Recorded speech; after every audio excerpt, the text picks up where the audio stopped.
तो प्रसामान्य उपसमूह और विभाग समूह कल बताया था।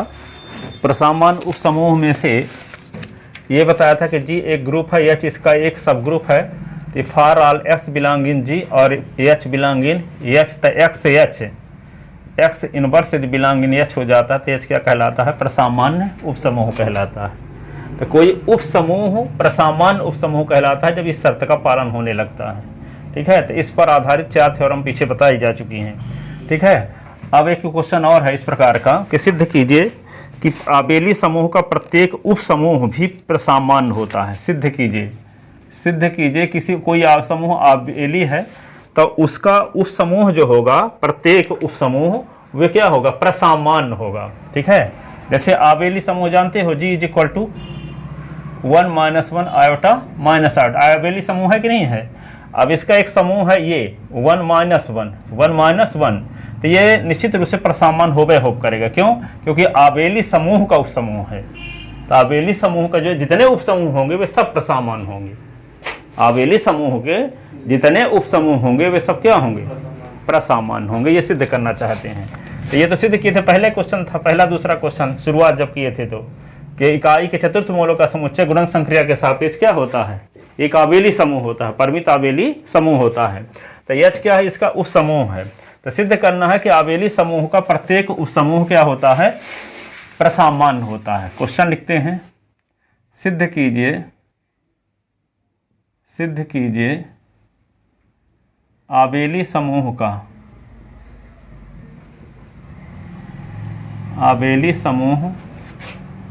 का प्रत्येक उपसमूह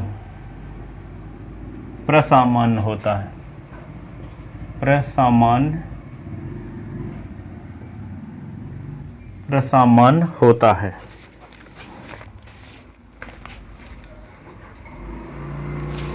तो लिखो प्रूफ। तो माना जी एक आबेली समूह है, तथा एच तैयार कर। ये क्या रहे हो तुम? इतना कीमती समय है, कल पेपर होने वाला है, क्वेश्चन सब वहां क्वेश्चन पेपर लेके उनको बिन देखे लिखो ना वहां तैयार करके। Question paper? हाँ, जो पेपर बनाए थे उनको एक बार फिर से लिखना है बिन देखे। वहां गोद रहे हो तुम, कल पेपर हिंदी का होने वाला है और तुम यहाँ क्या रहे हो? पेपर जो उस यहीं पे फाइल बना के रखे तो थे वहां पे, वो ऊपर वाली फाइल लाने दीजिए, इसके नीचे वाली, हाँ इसके नीचे वाली, हाँ ये, हाँ ऐसा कोई क्वेश्चन पेपर ले लो पहले, उसका लेख लिख के दिखाए क्या? पर्यावरण प्रदूषण पर लेख के दिखाए क्या? आए अभी तक कर क्या रहे थे? यही पढ़ रहा था। तब पढ़े तो वहां जाके लिखो ना, यहाँ पढ़ चुके हो तो बिन देखे।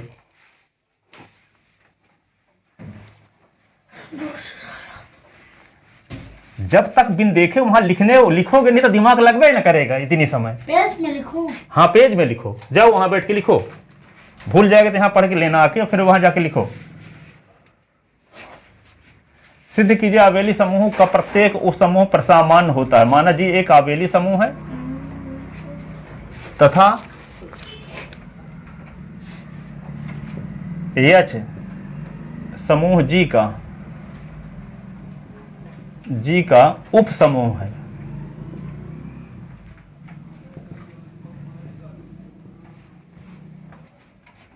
तब हमें सिद्ध करना है। ये तो जानते हो कि आदमी का मन सबसे बड़ा दुश्मन होता है, तो उसको कंट्रोल में करने का क्या तरीका है? यही है, बिन देखे जब लिखना रहेगा तो दिमाग लगबे करेगा, नहीं वो मटर गश्ती करता बैठा रहेगा। जैसे 12 महीना बीत गया वैसे आज भरा और बीत जाएगा। माना जी एक आबेली समूह है तथा एच समूह जी का एक उप समूह है। तो हमें सिद्ध करना है एच, सिद्ध करना है कि उप समूह एच जी का प्रसामान्य उप समूह है। इसी लाइन दूसरी लाइन में बैठ के लिखो, इसको पढ़ चुके हो तो रहने दो, इधर किनारे कर दो ताकि दिखे ना तुमको वहाँ से। वहाँ जाओगे तो कहीं वीडियो मोबाइल ना गिरा दो। सिद्ध करना है कि उपसमूह एच जी का प्रसामान्य उपसमूह है, प्रसामान्य उपसमूह है।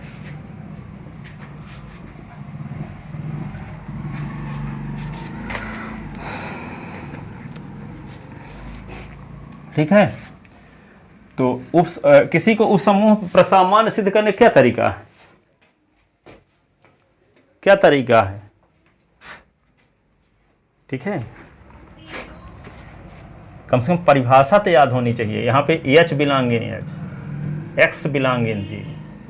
पढ़ने का मतलब यही है, क्वेश्चन लिख लिया करो और बोलो जाके वहाँ पे लिखेंगे बिन देखे, तो दिमाग वहाँ लगता है, नहीं तो खोले बैठे न रहोगे ऐसे, घंटों बीत जाएगा। हर एक, हम भी ऐसे करते हैं, आपको भी ऐसे करना चाहिए। ये भी कभी भी समझ में आएगा, आज से 25 साल 50 साल बाद हो, करना यही पड़ेगा। भले अभी समझ में ना आता हो किसी को, समझदारी ये है कि छोटे बच्चों को भी समझ में आ जाए तो वो अपने आप से असंतुष्ट नहीं रहेंगे लास्ट तक में। नहीं तो हो सकता है 50 साल बीत जाने के बाद ये बात समझ में आए। सबके साथ ऐसे न होता है। पैसा भले कमाते रहोगे, पैसा चाहे अनगिनत तुम्हारे पास किसी के व्यक्ति के पास आ जाए, लेकिन वो उतना ही संभाल पाएगा जिसकी कीमत चुका रहा है। नहीं तो फालतू डिसीजन लेगा, फालतू में वो पैसा पानी में बह जाए। किसी आदमी का होता है, रात रात भर में 20 लाख खत्म, और किसी कोई वैल्यू की नहीं है 20 लाख, फालतू में उड़ा दोगे क्योंकि उसकी कीमत चुका नहीं रहा, तो फालतू में बहाओगे भी। उतने सार्थक उपयोग कर पाओगे आप जिसकी आप रोज कीमत चुकाते हो। ये समझने में चाहे आप 50 साल लगा दो, चाहे आप समझ जाओ। ठीक है, बहुत सारे लोगों में देखता हूँ ना। ठीक है, तो ये मैं नहीं कहता, वो आचार्य प्रशांत कहते हैं, वो उन सब अनुभव लिए हैं। ठीक है, हम चीज़ें तो हम सौभाग्य, ये दुर्भाग्यशाली है कि आप सुनना शुरू किए। आप लोग अभी सुनना शुरू कर दो तो आपकी ज़िंदगी बहुत बेहतरीन बन जाएगी। नहीं तो 10-20 साल बाद सुनोगे तो बहुत पश्चाताप करोगे कि 10 साल पहले सुना होता।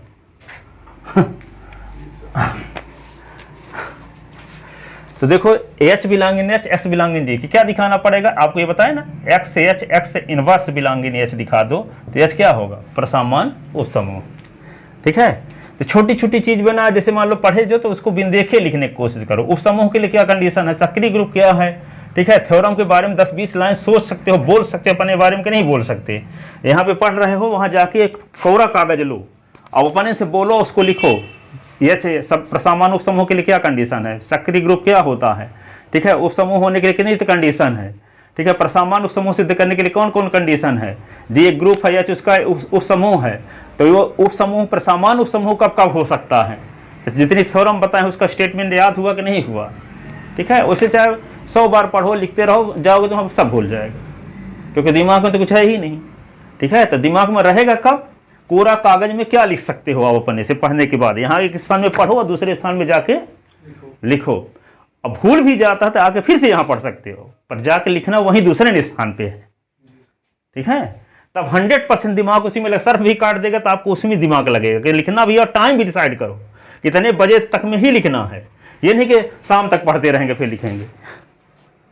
फिर दूसरा टाइम डिसाइड करो कि ये दिन में तैयार नहीं हो पाते, 1 घंटे और देते हैं, फिर 1 घंटे और देखते हैं आप क्या इतना बनता है, 1 घंटे और देते हैं, पर टाइम डिसाइड कर दो। नहीं पता चला बैठे नहीं रह गए, एक भी तैयार नहीं हुआ। चलो देखो, तो यहाँ पे तो एच को जी का प्रसामान्य, एच को जी का प्रसामान्य उपसमूह सिद्ध करने के लिए हमें यह दिखाना पर्याप्त होगा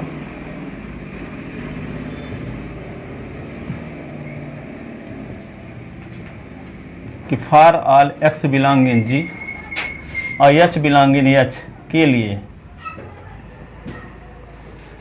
एक्स और h, x inverse belong in H, ये दिखाना होगा आपको।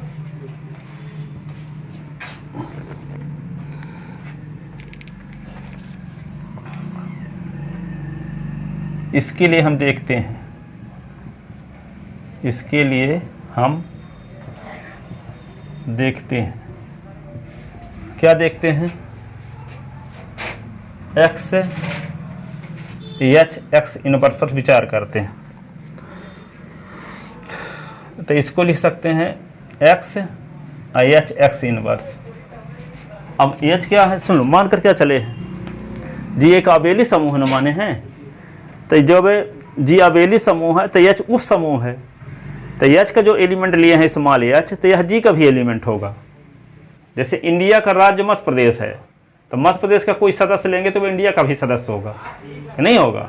सीधी मध्य प्रदेश का जिला है, तो सीधी का कोई आदमी होगा तो वे मध्य प्रदेश का भी आदमी कहलाएगा। क्यों? क्योंकि सीधी मध्य प्रदेश का ही एक हिस्सा है, कि नहीं है। तो एच क्या है, जी का ही एक हिस्सा है, उप समुच्चय है, ठीक है, वो सब ग्रुप है। तो यदि हम एच एलिमेंट लिए हैं किसका, एच का, तो वे एच स्मॉल एच जो एलिमेंट लिए हैं एच का, वो जी का अवयव तो होबे होप करेगा ना, क्योंकि उसी का हिस्सा है सीधी मध्य प्रदेश का। तो सीधी का जो आदमी होगा वो मध्य प्रदेश का आदमी कहलाएगा कि नहीं कहलाएगा। तो यदि एच बिलोंग इन एच है तो एच बिलोंग इन जी होगा कि नहीं होगा, अवश्य होगा। एच बिलोंग इन जी है ही, तो एच एक्स इनवर्स है। एच एक्स इनवर्स को हम क्या लिख सकते हैं, एक्स इनवर्स को इधर लिख दो, एच को इधर। क्यों? क्रम विनिमय नियम का पालन होगा। क्यों? क्योंकि ग्रुप जी क्या है, आबेली समूह है। तो आबेली समूह है तो क्या होगा, इसमें 5 प्रॉपर्टी होल्ड होगी, संबरक नियम, सहचर नियम, तत्समक अवयव, प्रतिलोम अवयव और क्रम विनिमय नियम। तो क्रम विनिमय नियम क्या है, ए बी बराबर बी ए भी होगा, ए बी बराबर बी ए भी होगा।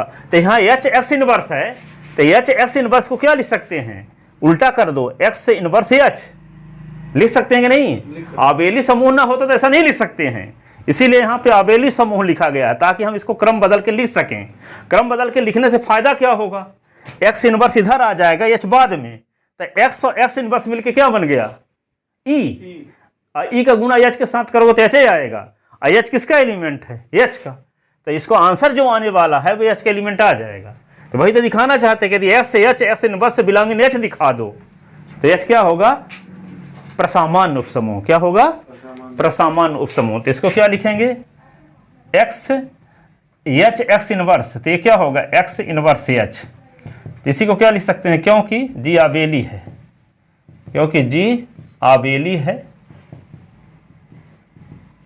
तो क्रम विनिमय नियम का पालन होगा, क्रम विनिमय नियम का पालन होगा। तो यहाँ पे क्या होगा, एक्स एक्स इनवर्स को फिर से एक साथ लिख दो, सहचर नियम से, सहचर नियम से एक्स एक्स इनवर्स बराबर क्या होगा, ई एच प्रतिलोम अवयव की परिभाषा से, प्रतिलोम अवयव की परिभाषा से। ई का गुणा करने से कोई फर्क नहीं पड़ेगा, इसका मतलब तत्समक अवयव, अवयव की परिभाषा से। तो एच किसका एलिमेंट है, देखो एच का। तो इसको सॉल्व करने से एच आ गया, तो इसका मतलब जब एच इसका आंसर एच को बिलोंग करता तो ये भी एच को बिलोंग करेगा, ठीक है। तो क्या होगा, एच बिलोंग इन एच। इसका मतलब क्या हुआ, एक्स से h x inverse belong in H.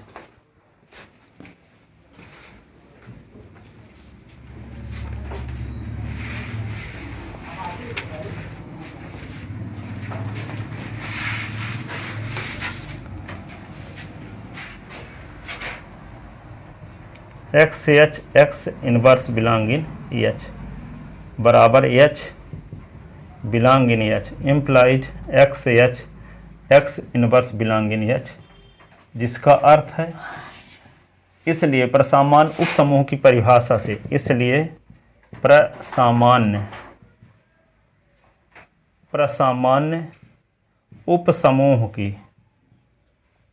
उपसमूह की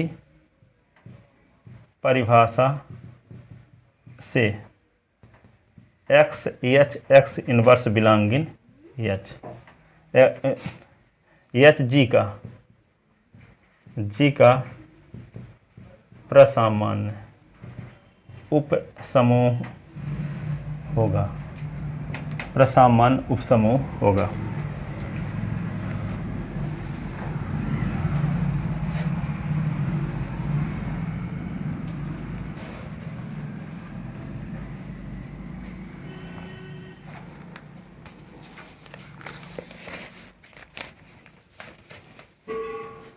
ठीक है।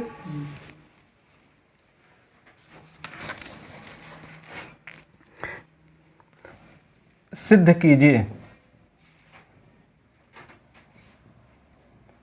सिद्ध कीजिए कि जी का केंद्र जेड, जी का केंद्र जेड, जी का प्रसामान्य उपसमूह होता है, जी का प्रसामान्य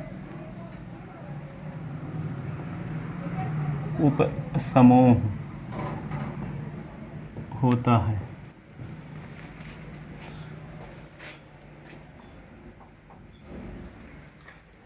सिद्ध कीजिए कि जी का केंद्र जेड, जी का प्रसामान्य उपसमूह होता है।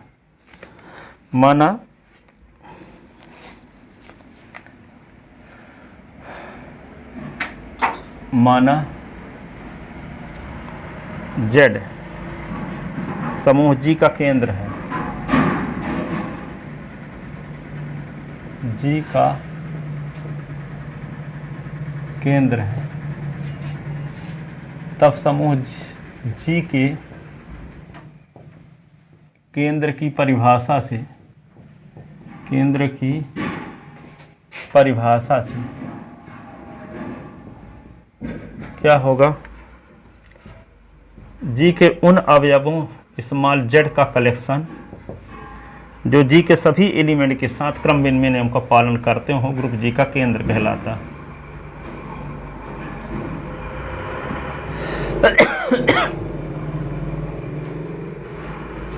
फॉर ऑल एक्स बिलोंगिंग जी, देखो यहाँ पे जी के जो अवयव जेड जी के सभी अवयवों के साथ क्रम विनिमय नियम का पालन करते हैं, उन अवयवों का एक समुच्चय बना लें तो वह समुच्चय ग्रुप जी का केंद्र कहलाता है। इसको कैपिटल जेड से डिनोट करने की परंपरा है। क्या बोले, जी के जो अवयव जी के सारे अवयवों के साथ क्रम विनिमय नियम का पालन करते हैं, उनका समुच्चय ग्रुप जी का केंद्र कहलाता है। अर्थात लिखे देते हैं, ग्रुप जी के समूह जी के उन अवयवों का समुच्चय, अवयवों का समुच्चय जो जी के सभी अवयवों के साथ क्रम विनिमय नियम का पालन करते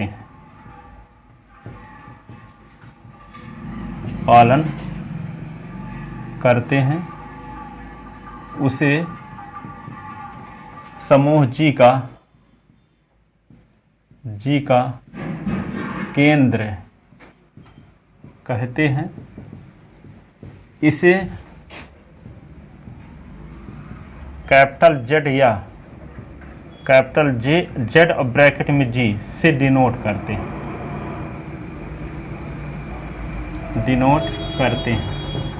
अर्थात कैपिटल जेड बराबर small z belong in G such that z x बराबर x z for all x belong in G. ये शॉर्टकट में परिभाषा लिखे थे, ये परिभाषा शब्द में भी लिख दिए। तो जेड को सिद्ध करना है कि ये प्रसामान्य उपसमूह है, तो पहले उपसमूह सिद्ध करेंगे, फिर प्रसामान्य उपसमूह। ठीक है, भूल गया हो तो 4-5 बार पढ़ लो, फिर ढंग से लिखना, बना के ना लिखो अभी से। बना के नहीं लिखा एक भी, 8 पॉइंट लिखा तो बना के एक भी नहीं लिखा। अब 2 पॉइंट भी भूल रहा है तो उसको पढ़ लो, फिर जाके लिखना।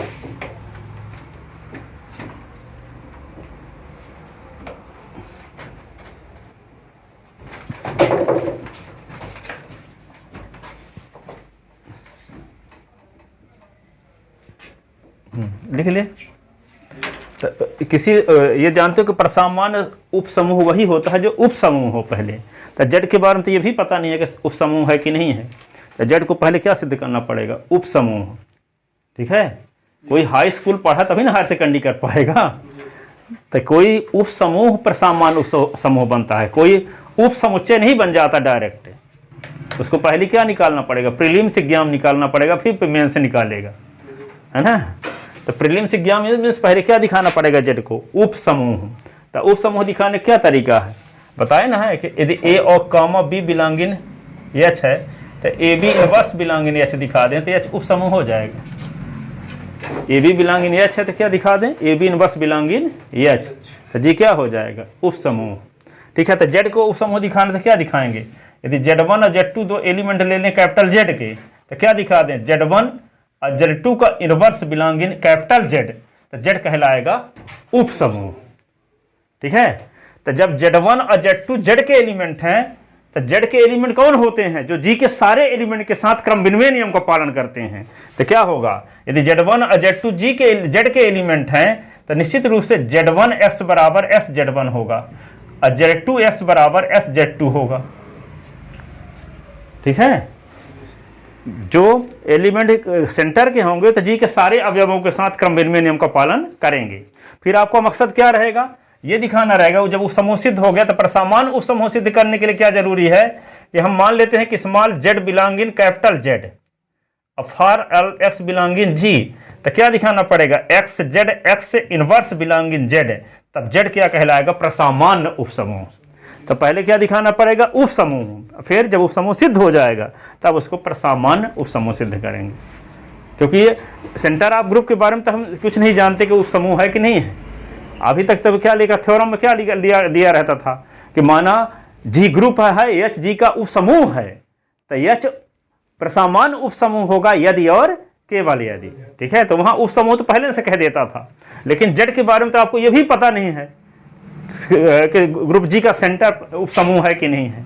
तो पहले उपसमूह सिद्ध करना पड़ेगा तब उसको प्रसामान्य उपसमूह सिद्ध कर पाएंगे। ठीक है, तो ये क्वेश्चन इसलिए आता है कि क्योंकि इस क्वेश्चन के माध्यम से आपको सेंटर की परिभाषा भी देना पड़ेगा, अब उपसमूह सिद्ध करने का टेक्निक आता है कि नहीं आता है, और प्रसामान्य उपसमूह सिद्ध करने का टेक्निक आता है कि नहीं है। तो इस तो उपसमूह भी आ गया सिद्ध करना और समूह प्रसामान्य उपसमूह भी आ गया। तो जब आपको उपसमूह सिद्ध करने का बेसिक तब पता होगा, प्रसामान्य उपसमूह सिद्ध करने का बेसिक पता होगा, तभी तो इसको सिद्ध कर पाओगे। तो एक ही चीज में बहुत सारी चीज का भर है, इसलिए आता है हमेशा।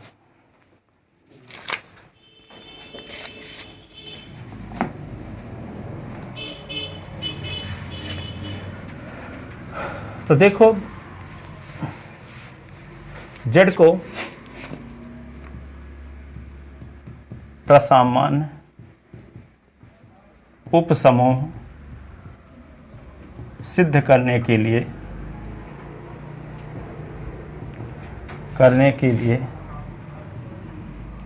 सबसे पहले हमें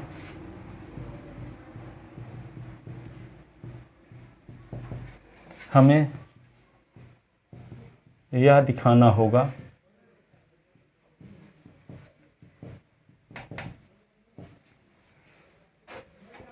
कि समूह जी का केंद्र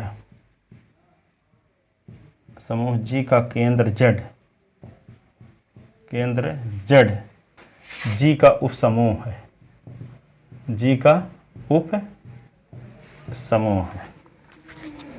क्या है, उप समूह है।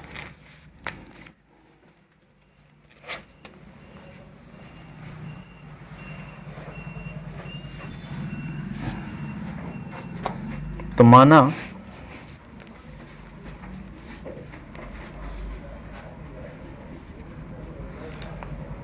या स्पष्टता लिखो, स्पष्टता है हो गया। For all x belonging G के लिए, अब एप्लीकेशन पढ़ लो, फिर लिखो e x is equal to x e is equal to x for all x belonging G implies E belonging Z। देखो ई एक्स बराबर एक्स ई होबे हो करेगा तो समकव्य का गुणा कर दो तो कोई फर्क पड़ेगा नहीं, तब भी एक्स ही आएगा। चाहे लेफ्ट साइड में तत्समकव्य को गुणा करो, चाहे राइट साइड में, तत्समकव्य की परिभाषा से उसका मान एक्स रहेगा। तो इसका मतलब ये दोनों आपस में बराबर हैं, और जब दोनों आपस में बराबर हैं तो इसका मतलब है क्या है, ई जी के सारे अवयवों के साथ क्रम विनिमय नियम का पालन कर रहा है, इसलिए ई जेड में होबे होप करेगा, होगा ना। इसका मतलब Z is not equal to 5। इसका मतलब z क्या है? रिक्त समुच्चय नहीं है, रिक्त समुच्चय नहीं है, इसमें कुछ अवयव होंगे, ऐसा नहीं है कि खाली समुच्चय है। अतः z अरिक्त अतः z g का अरिक्त उपसमुच्चय है, अरिक्त उपसमुच्चय है। ठीक है, अब क्या लेकर चलेंगे? z1 और z2 दो एलिमेंट लेते हैं, तो माना z के दो अवयव हैं, स्मॉल z1 व z2 हैं,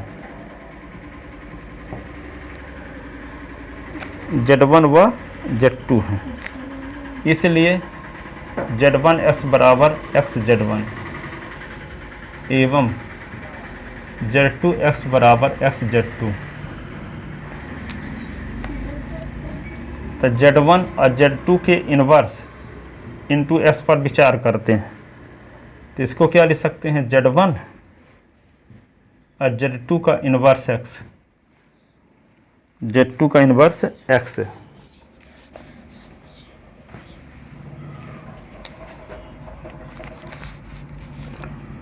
अब यहाँ पे क्या लिखेंगे? z1 इसको लिख सकते हैं x z2 का इनवर्स, x z2 का इनवर्स। इसको क्या लिख सकते हैं? z1 s एक साथ कर दो,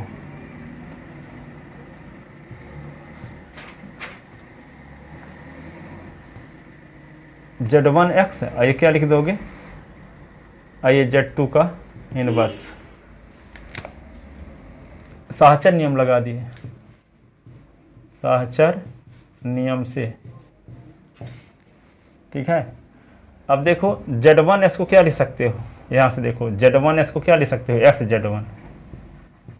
z1, ये z2 का इनवर्स, इसी को क्या लिख सकते हो? x z1 और z2 का इनवर्स। यहाँ भी कौन सा नियम लगा दिए? क्रम विनिमय नियम से।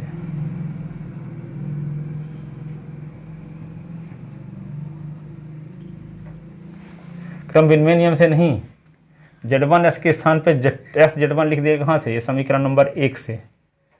ठीक है, क्या लिख दोगे? रीजन। इसके स्थान पे ये लिखे तो रीजन क्या लिखोगे? 1 से, 1 से, इसका नाम 2 रख दो। अब ये क्या होगा? साहचर नियम से। साहचर नियम क्यों लग गया? क्योंकि इन दोनों में कोष्टक है, इन दोनों में कोष्टक लगा दिए, तो z1 z2 का इनवर्स, इनवर्स है ये। अब देखो ये z1 और z2 के इनवर्स लेफ्ट साइड में था, तो ये एलिमेंट राइट साइड में हो गया। तो ये क्या हुआ? z1 और z2 का इनवर्स है, जी के सारे एलिमेंट के साथ क्रम विनिमय नियम का पालन करने लगा। तो जो एलिमेंट जी के सारे एलिमेंट के साथ क्रम विनिमय नियम का पालन करने लगता हो, वह एलिमेंट किसका कहलाता है? ग्रुप जी के सेंटर का, ग्रुप जी के सेंटर का। ठीक है, तो यहाँ पे z1 और z2 का इनवर्स x, और यहाँ x z1 z2 का इनवर्स, ये वाला एलिमेंट जी के सारे एलिमेंट के साथ क्रम विनिमय नियम का पालन करने लगा। इससे ये बात साबित हो गई कि z1 और z2 का इनवर्स किसका एलिमेंट है? ग्रुप जी के सेंटर का। तो यहाँ पे लिख सकते हैं ये z1 और z2 का inverse x is equal to x z1 z2 का inverse for all x belonging G, जिसका अर्थ है कि z1 और z2 का इनवर्स बिलोंगिंग Z। अतः Z G का प्रसामान्य उपसमूह है, अतः Z G का उपसमूह है, अतः Z G का उपसमूह है, उप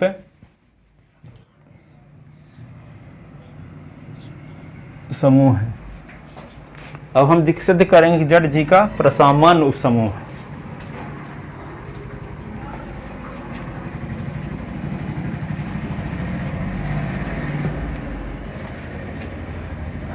अब हम सिद्ध करेंगे,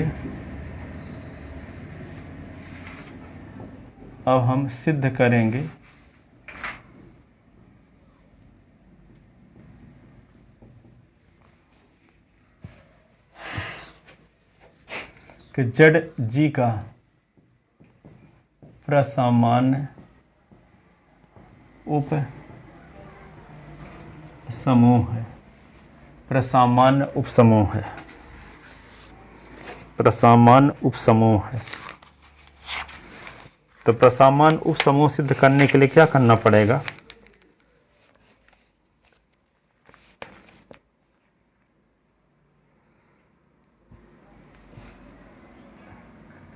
इसके लिए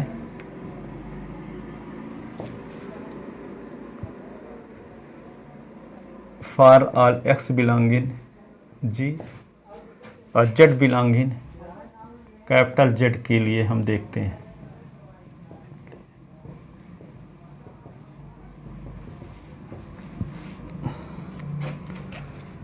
तो जब z belong in capital Z तो क्या होगा? जेड एक्स बराबर x z for all s belonging G. तो वी सी दैट, तब हम देखते हैं, क्या देखते हैं?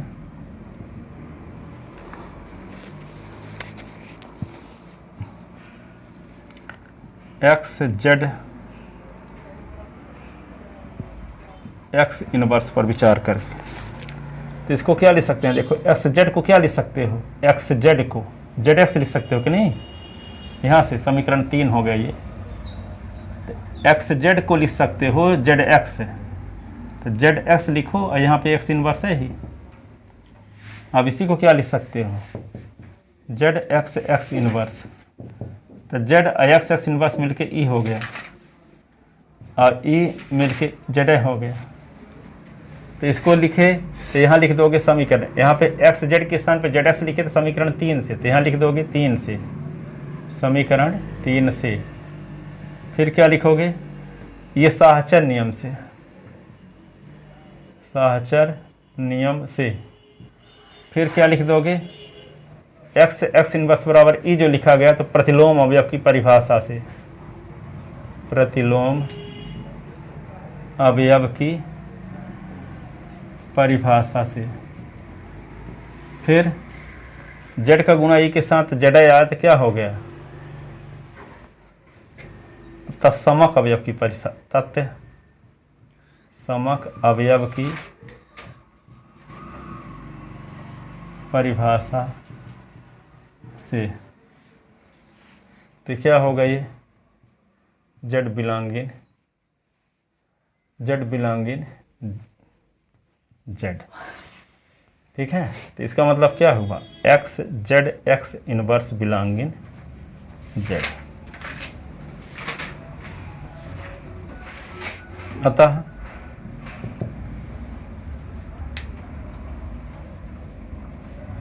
जेड जी का प्रसामान्य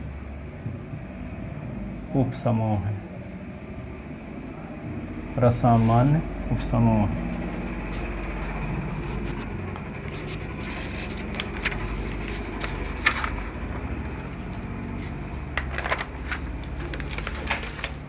लिख लेना।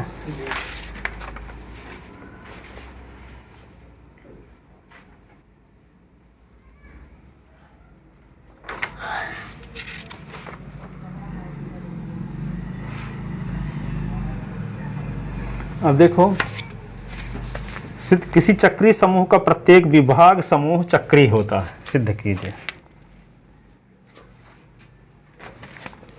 इसके पहले एक और थ्योरम थी छोटी सी, किसी आवेली समूह का विभाग समूह आवेली होता है।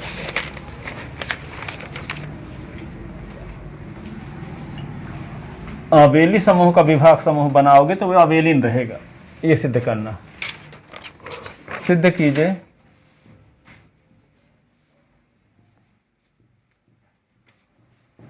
आवेली समूह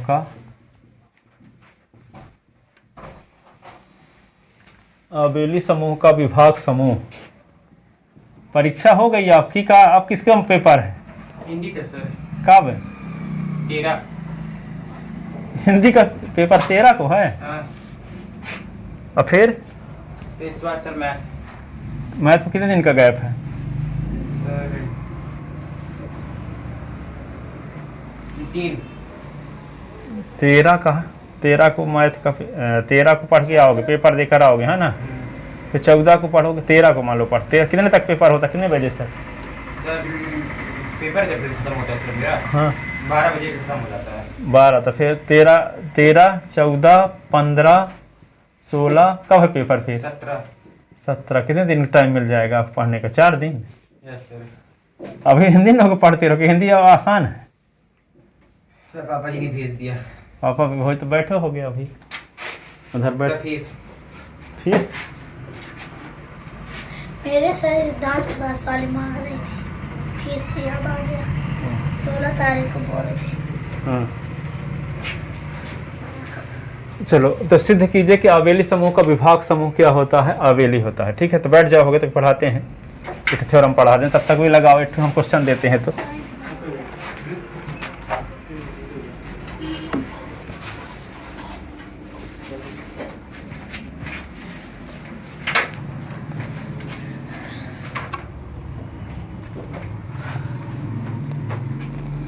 इक्कीस को पेपर खत्म होगा आपका, 20 को। हाँ तो फिर 21 से 10वीं पढ़ाने लगेंगे।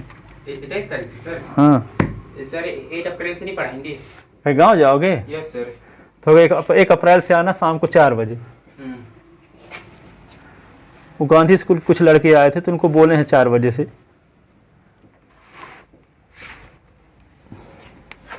4 बल्कि 4:30 तक में आना। इससे मैथ जब खत्म हो जाए तो मुझे फॉर्मूला जितना हो रहा है 10 क्लास का लिखवा दीजिएगा, तो 10 दिनों में पूरा फार्मूला लिखवा के रोज पूछेंगे भी पूरी बुक का। जब गाँव में सर जब रहेंगे तो फॉर्मूला पूरा याद करके आना। हाँ एक दिन आना आप, तो फार्मूला लिख देंगे तो वहाँ घर में 10 दिन में याद करके सब आ जाना। पूरी बुक का शॉर्ट फार्मूला सब। हाँ ठीक है, 1 से लेके 14 तक का पूरा शॉर्ट फार्मूला लिख देंगे। बोल रहा है कि 2 शॉर्ट भी याद हो जाएंगे। तो देखो आगे,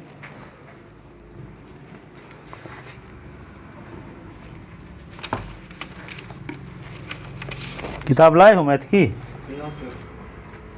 हाँ एक क्वेश्चन देते तब तक लगाते रहो, फिर हम पढ़ाते हैं अभी।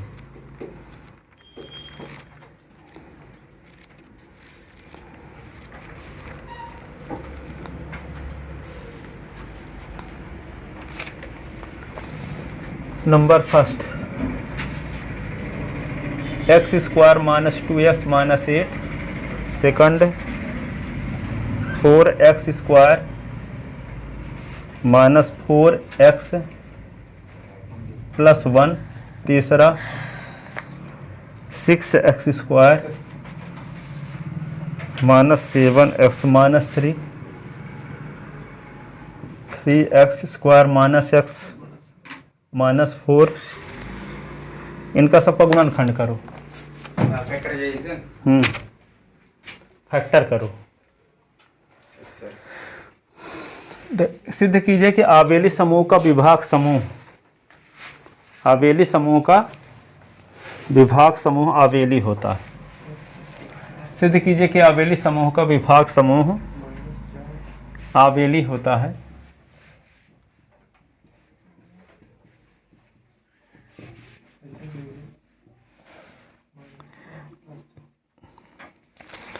ठीक है, सिद्ध कीजिए कि आवेली समूह का विभाग समूह क्या होता है? आवेली होता है। ठीक है, उपपत्ति लिखो इसका, उपपत्ति। मान लिया कि n एक आवेली समूह है, n एक नहीं, मान लिया G एक आवेली समूह है। कहाँ है, कहाँ जा रहे हो? मान लिया जी एक आवेली समूह है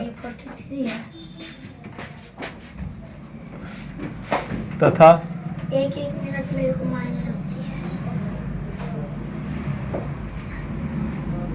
है। जाएगा डांस जाने के लिए सर। नहीं, वो 5 बजे जाएगा तो देखता है टाइम के हो गए 5 बजे, नाचने जाएगा।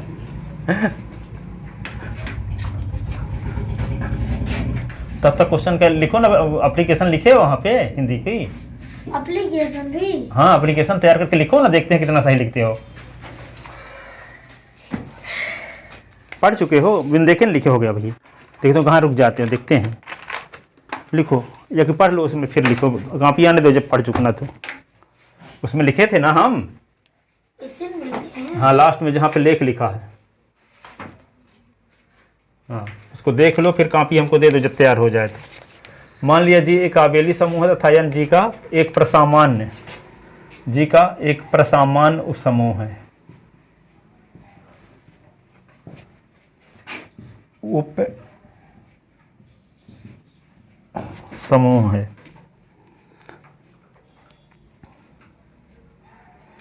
क्योंकि हम जानते हैं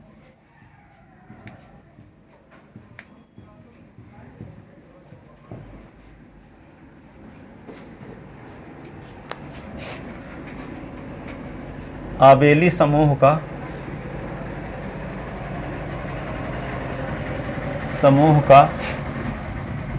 प्रत्येक उपसमूह प्रसामान्य होता है।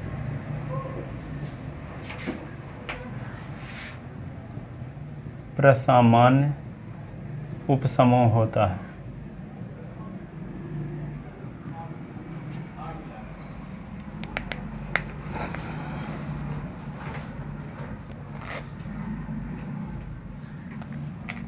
तब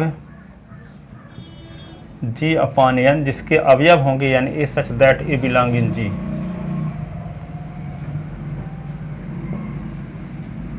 जी का विभाग समूह है। जी का विभाग समूह है। जी का विभाग समूह है। ठीक है, जी का विभाग समूह है। तो जब विभाग समूह है तो क्या सिद्ध करना है कि विभाग समूह भी क्या होगा, आबेली होगा। तब हमें सिद्ध करना है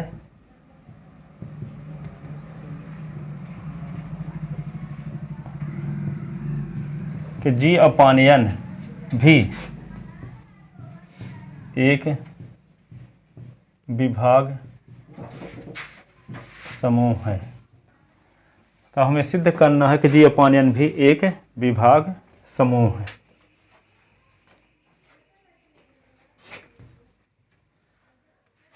ठीक है, तो जी अपॉन एन, जी सिद्ध करना है कि जी अपॉन एन एक आबेली समूह है। एक आबेली समूह है, ये ना दिखाना। विभाग समूह तो है ही, आबेली समूह। तो दो एलिमेंट है, क्रम विनिमय नियम को पालन करेंगे तब ना होगा। तो माना एन ए और एन बी जी अपॉन एन के दो अवयव हैं।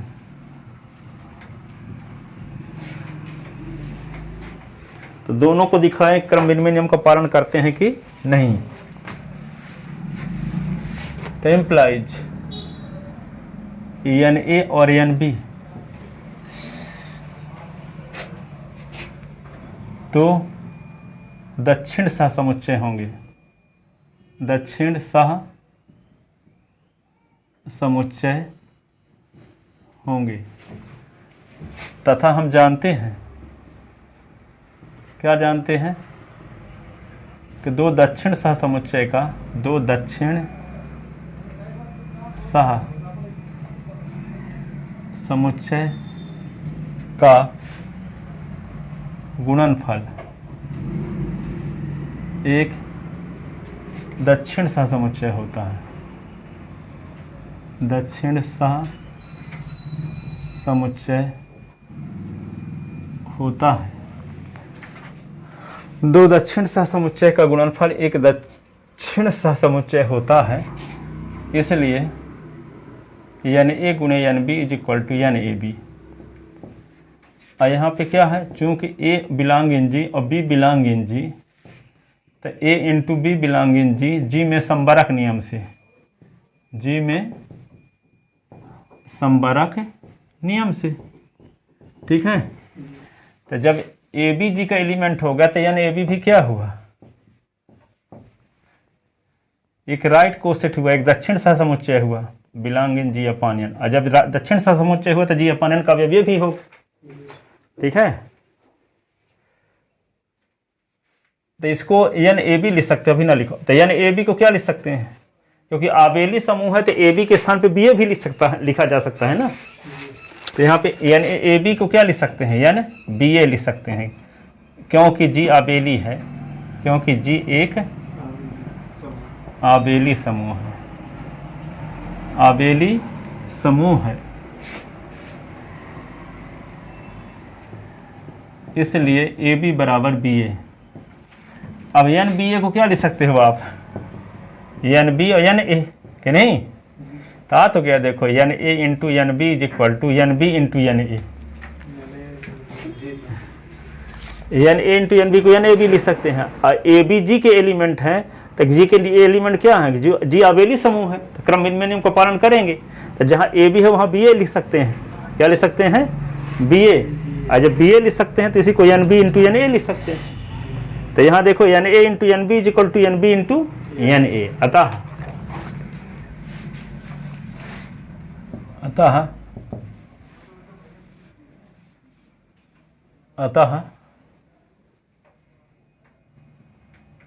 जी अपॉन एन भी एक आबेली समूह, आबेली समूह इस प्रकार प्रमाणित हुआ, इस प्रकार प्रमाणित हुआ कि आबेली समूह का विभाग समूह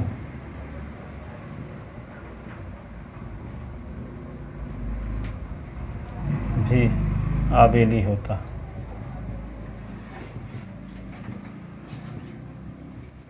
इस प्रकार प्रमाणित हुआ कि आबेली समूह का विभाग समूह भी आबेली होता है। इस प्रकार प्रमाणित हुआ कि आबेली समूह का विभाग समूह भी आबेली होता है।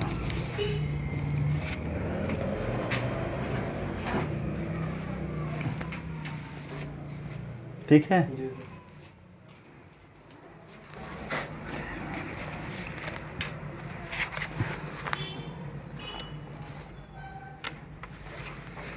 अब ये कल से पढ़ाएंगे क्या, कौन सी यूनिट, यूनिट थर्ड है ना, प्रसामान, उसमें बता फिर सेंड कर दो हमारे में। हाँ अभी देखिए ना, है थर्ड यूनिट में आएगा वो, उसमें होमोमॉर्फिज्म आइसोमॉर्फिज्म।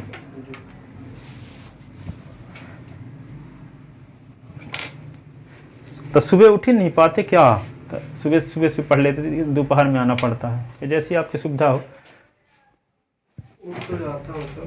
किसी दिन नहीं उठ पाते, तो इसलिए तो बल्कि 2 बजे ही आना है ना 2 बजे सर। हाँ 2 बजे आओ, तो 2 से 4 तक पढ़ा देंगे, नहीं तो ये आ जाता है ना दिक्कत। इतना सुबह नहीं उठ पाते, नहीं तो वो रात भर पढ़ता है, 4 बजे उठता है, नहीं तो 2 बजे तक खींचता पढ़ता है रात में, तो इसलिए इधर हाँ तो रात में पढ़ता है। कुछ लोग क्या है कि रात में नहीं पढ़ते तो सुबह पढ़ लेते हैं 4 बजे, हम लोग 10 या 11 बजे सो जाते हैं, तो इधर 4 बजे जग जाते हैं।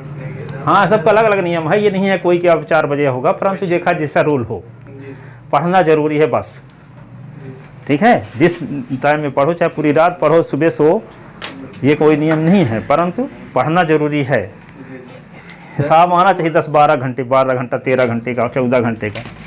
कल मैं इंटरव्यू देख रहा था सलमान खान का, तो बोल रहा था कि आज से 40 साल पहले हमको डर जिस बात का रहता था, आज भी डर रहता है। 40 साल पहले डर ये रहता कि काम नहीं मिला तो क्या होगा मेरा, फिल्मों में सलमान। तो इस डर की वजह से मैं आज भी 16 से 18 घंटे काम करता हूँ। वो क्या काम करता हूँ? जो काम करते हैं एक्टिंग, जो उसकी डायरेक्शन में जो काम होगा वे करते रहते होंगे।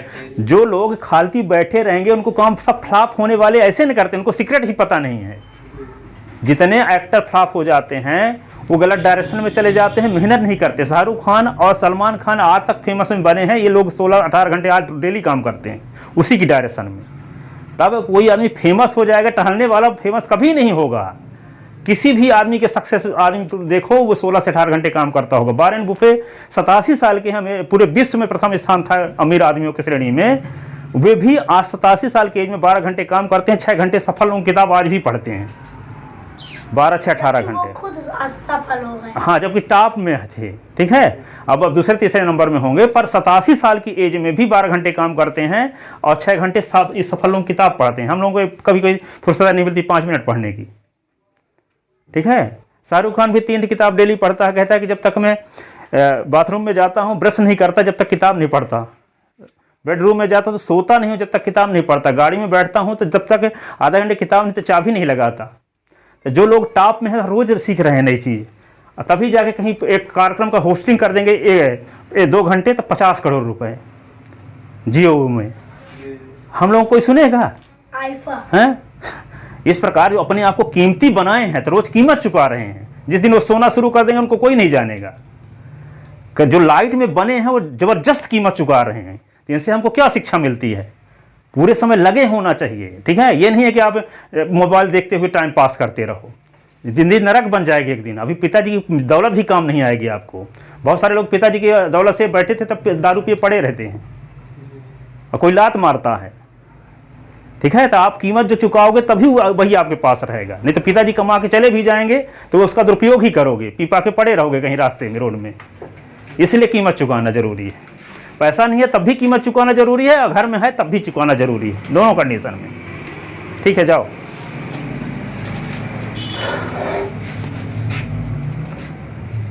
नमस्ते सर। नमस्ते।